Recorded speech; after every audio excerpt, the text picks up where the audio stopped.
Dear Thriver, welcome to Thriver TV, where you learn about what is really going on with narcissistic abuse and how to not just survive, but truly heal and thrive.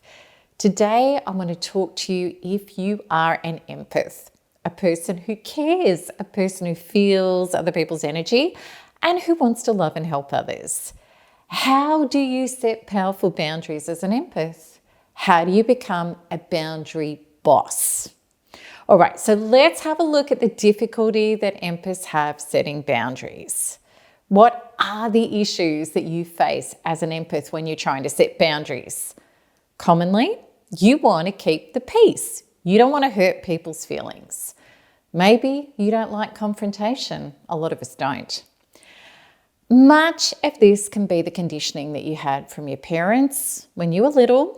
Literally, because when you were a child, if you tried to speak up, if you tried to have rights, you went through things such as being criticized or maybe even rejected, abandoned or punished. And I call these things the fear of crap: criticism, rejection, abandonment and punishment.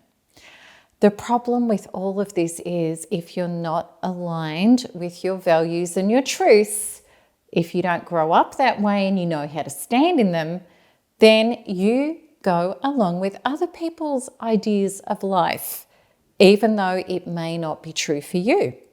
And maybe their ideas are even unhealthy for you. And as we know with narcissists, their ideas can be extremely abusive to you. Let's have a look at becoming a boundary boss. A boundary boss is somebody who listens to their inner being and honors themselves through word and deed, regardless of what other people are or aren't doing. As a boundary boss, you're authentic. You're being honest with yourself and others. And the great thing is you can still be a very kind and loving person. And in fact, being a boundary boss is not selfish at all. You are more loving because you're not just telling people what they want to hear to keep the peace. You're being truthful with them. Setting boundaries can be done by empaths. It can be done calmly and clearly by letting go of the fears of how other people are going to respond to your boundaries. This is so essential after narcissistic abuse, because then you won't be handing your power away to abusive people ever again as a result of trying to keep the peace and avoid the fears of crap. So here's a truth that we all need to embrace. Not everybody is going to agree with you. Not everybody is going to like you or want to be with you as a result of you setting boundaries. But this is so helpful because when a narcissist can no longer harvest you and suck your energy, life force, soul and resources dry, you don't want these people around you. What you will get to understand is that by setting healthy boundaries, the people who don't have the resources to be honest and respectful and care for others won't want to be around you. And that's fantastic. Here's another really important thing to understand. You may have believed that people are going to treat you how you treat them. That's a false premise. It's not true. People will treat you in line with how you treat and respect yourself. Whatever you allow is going to be in your life. Now, a lot of people ask this question a lot. Are boundaries possible when you've never learned them, when they weren't modeled to you? So how do you become a boundary boss when you've never known how to set boundaries? There's a really big essential shift. And this essential shift is to take, as an empath, to take your power and your truths and your values back is this. It's a shift from thinking, how do I have to be to make you happy so that you love me, to what do I need to do to listen to my inner being and honor and respect myself. So this means you move into your body, listening to your gut. That's your GPS. That's your soul truth. And if something feels intrusive, violating, or off, rather than looking outside of yourself to other people and handing your power away and talking yourself out of your GPS with the thinking such things of, no, they're more of an authority than I am. No, it's not a big deal. I can't trust myself. I'd rather trust them. I'm not going to say anything.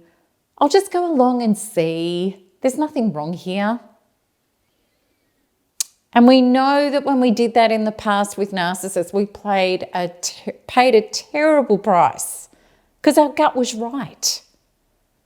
So instead of talking ourselves out of things and looking to the outside for our answers, we honor ourselves and we know it's time to speak up. Maybe you need to say, no, I'm not comfortable with that. Maybe you need to ask questions, ask for clarification, do your own research. Speak your truth, even if it is an opposing view. As a boundary boss, you know that you are setting the standard of honesty, truth, and care for yourself rather than waiting for other people to grant you yourself.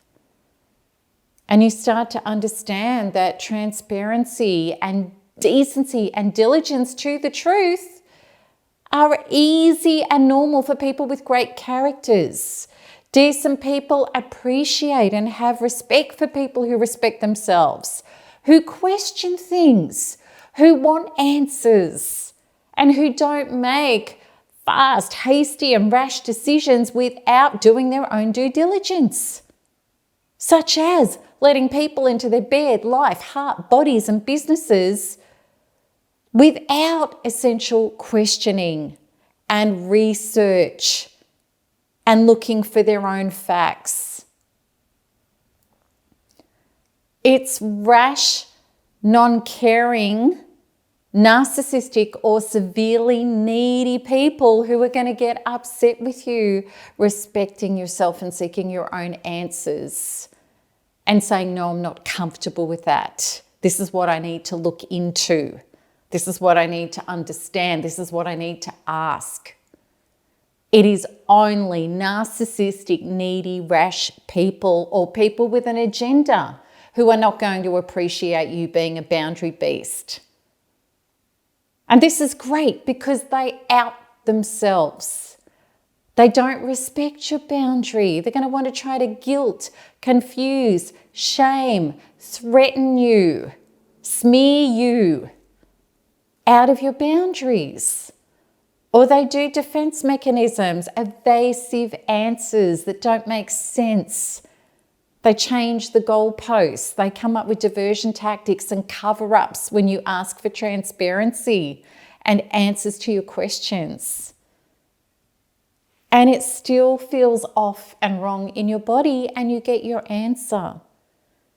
The wonderful thing about being a boundary beast is all you have to do is listen to your inner being, be honest, speak up calmly and solidly, and be yourself. And be willing to risk uncomfortableness. Because it is so much better to risk your uncomfortableness with other people than to put yourself into dire situations that are not only going to be uncomfortable, they're going to be devastating. And as a boundary beast, everything that is honest and wholesome and truthful and caring that can nourish and flourish you will step up to meet you, or it's going to expose itself as not being on your vibration of truth and authenticity. Okay, I want to give you 3 quick tips that are going to help you set boundaries. Number 1 is when you feel triggered and when something feels wrong or violating, or even abusive, breathe deeply and really come into your own body and say to yourself, I bless and accept this feeling. When you're feeling something confusing, violating, intrusive, or wrong, that is going to put you in your body and in contact and partnership with yourself. And then ask yourself, what is my truth about this? And you mightn't get the whole truth, but your truth may be, I need to express myself. I need to do something. I need to pull away. I need to look into this more. I need to honor me. You'll know if you listen, you'll get the next step. And then number 3 is speaking up or taking action. And this is about taking your power back. This is done with I statements. So it's not like, well, you have no right to say that or do that or whatever.